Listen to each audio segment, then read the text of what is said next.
अच्छा। इसका main reason ये होता है कि जब ये कंडक्ट होते हैं वाइब्रेशन, जब हम फ्लिकरिंग करते हैं तो यहाँ दूसरी तरफ साउंड तो प्रोड्यूस हो रहा होता है, वो हम डिटेक्ट कर रहे होते हैं, लेकिन ये वाइब्रेशंस फैट के अंदर से कंडक्ट हो जाती हैं, पास आउट हो जाती हैं, ठीक है। इसकी वजह से हमें अच्छी तरह से उस थ्रिल साउंड का पता नहीं चलता। इसके लिए हम क्या करते हैं कि वर्टिकली हैंड प्लेस कर देते हैं एब्डोमेन के ऊपर, जिससे फैट का लेवल जो है वो कंप्रेस हो जाता है और हमें वो थ्रिल साउंड अच्छी तरीके से सुनाई देता है।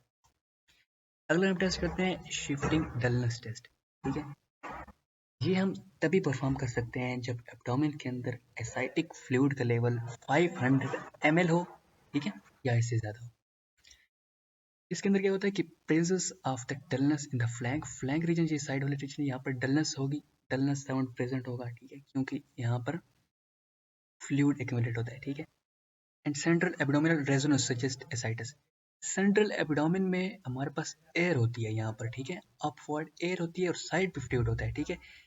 इसकी वजह से साइड पे हमें जो फ्लैंक रीजन पे जो साउंड सुनाई देगा वो होगा डल साउंड, और जो यहाँ ऊपर हम साउंड सुनते हैं, ठीक है, जब हम परकशन करते हैं तो यहाँ पर हमें रेजोनेंस ही महसूस होती है, ठीक है, टेम्पेनिक साउंड महसूस होता है, ठीक है।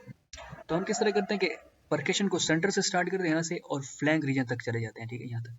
तब तक हम परकशन करते हैं जब तक हमें वो डल साउंड नहीं सुनाई देता, ठीक है। ये होगी सुपाइन कंडीशन में। अब हम इस फ्लूइड को कंफर्म करने के लिए हम पेशेंट को एक साइड पे लेटा देते हैं, अदर साइड पे, ठीक है। दोबारा से परकशन करते हैं, ठीक है। अब जो ये फ्लूइड था फ्लैंक रीजन में ना, ये due to gravity lower flank region में आ जाता है, ठीक है। जिसके अंदर जब फिर से हम परकशन स्टार्ट करते हैं तो अब फ्लैंक जो रीजन था एक साइड वाला, ठीक है, वो बिल्कुल एम्प्टी होगा, वहां पर हमें रेजोनेंस प्रोड्यूस होगी, टेम्पनिक साउंड होगा। लेकिन अदर साइड जो जो लोअर फ्लैंक रीजन होगा, ठीक है, जो नीचे वाला होगा, ठीक है, उसके अंदर हमें डल साउंड सुनाई देगा।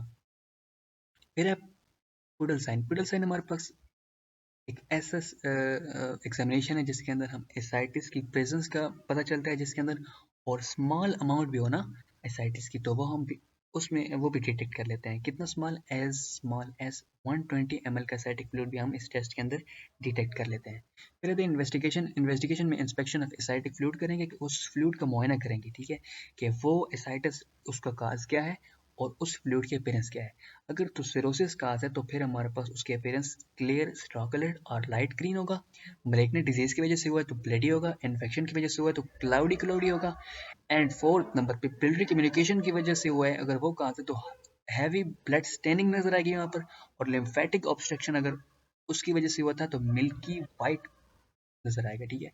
इन्वेस्टिगेशन में हम सेल काउंट देखते हैं। नॉर्मल एसाइटिक फ्लूइड के अंदर WBC का लेवल लेस देन 500 mm होता है, ठीक है, और न्यूट्रोफिल का लेवल 2.5 पर mm से कम होता है।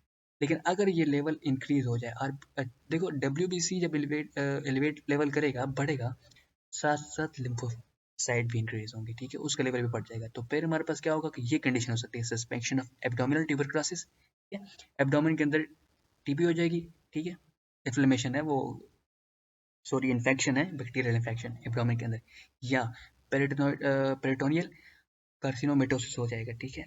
इस पेरिटोनियम के अंदर ट्यूमर जो है ना फॉर्मेशन होना शुरू हो जाएगी। और अगर न्यूट्रोफिल का लेवल बढ़ना शुरू हो जाता है तो ये हमारे पास स्ट्रांगली सजेस्ट करता है बैक्टीरियल पेरिटोनाइटिस को, जिसकी दो टाइप्स है, या तो स्पॉन्टेनियस बैक्टीरियल पेरिटोनाइटिस होगा या secondary.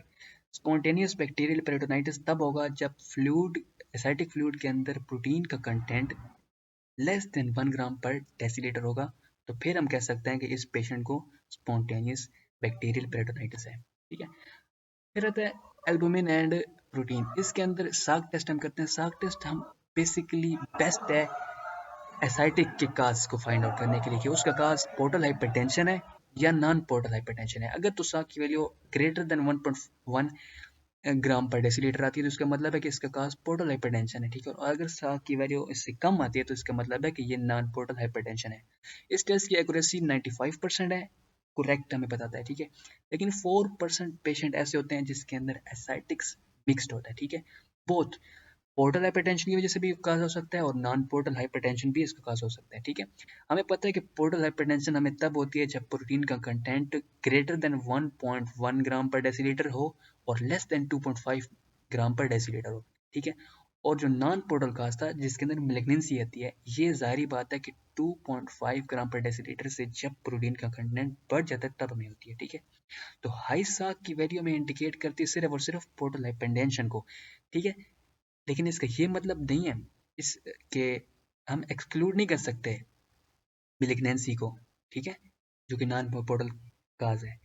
At the same time दोनों हो रहे होते हैं, लेकिन जब साग की वैल्यू ज़्यादा हाई होती है तो हम सिर्फ और सिर्फ उसका पोर्टल हाइपरटेंशन का ही पता कर सकते हैं।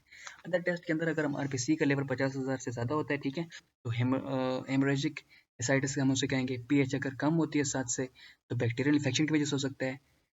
उन्हीं मेलिग्नेंट सेल्स की हम स्टडी करेंगे साइटोलॉजी।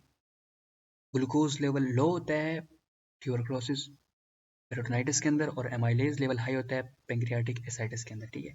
अल्ट्रासाउंड हम करते हैं प्रेजेंस ऑफ एसाइटिस और पोर्टल और नॉन पोर्टल काज के अंदर डिस्टिंग्विश करने के लिए, ठीक है। मैनेजमेंट में हम क्या करेंगे कि डेली मॉनिटरिंग करेंगे, वाइटल आर्गन की वेट भी हम देखेंगे, आउटपुट ऑफ यूरिनेशन भी करेंगे, ठीक है, वो भी देखेंगे, मॉनिटर करेंगे। बेड रेस्ट ज़्यादा से ज़्यादा करेंगे ताकि किडनी की परफ्यूजन ज़्यादा हो, ज़्यादा यूरिनेट करे, ठीक है, फिल्ट्रेशन ज़्यादा हो, ठीक है। सोडियम और वाटर की रिस्ट्रिक्शन करेंगे क्योंकि पहली रिटेंशन की वजह से इतनी बीमारी काज हुई है, एसाइटिस काज हुआ है। हम क्या करेंगे कि पेशेंट 1 लीटर पर डे पानी पी सकता है, ठीक है, ये लिमिटेशन करेंगे, ठीक है। और 1 ग्राम साल्ट ले सकता है सोडियम का, ठीक है, पर डे।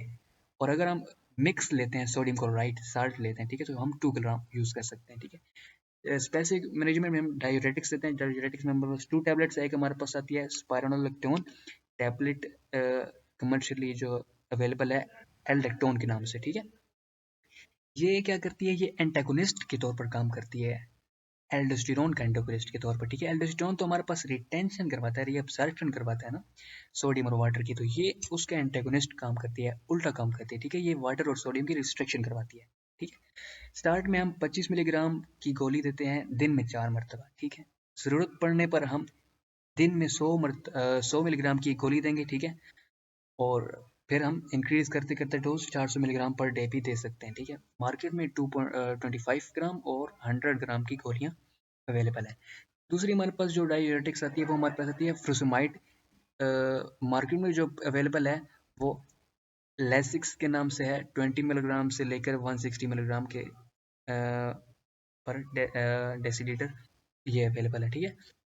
ये हम तब देते हैं जब स्पायरोनोलेक्टोन की इफेक्ट अच्छे से प्रोड्यूस नहीं हो रहा होता, ठीक है। तो ये हम कॉम्बिनेशन में देंगे, स्पायरोनोलेक्टोन 50 मिलीग्राम एंड फ्रुसमाइड 20 ग्राम जो मिलीग्राम जो है ये हम देते हैं।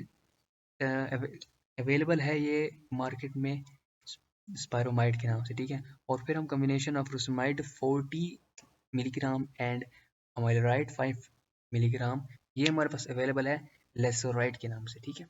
तो उम्मीद करता हूँ आपको समझ आ गई होगी अच्छे से लेक्चर को। अगर वीडियो अच्छी लगी हो तो लाइक कीजिए, कमेंट कीजिए, चैनल को सब्सक्राइब कीजिए और अपने फ्रेंड्स के साथ इसको शेयर करना मत भूलिए।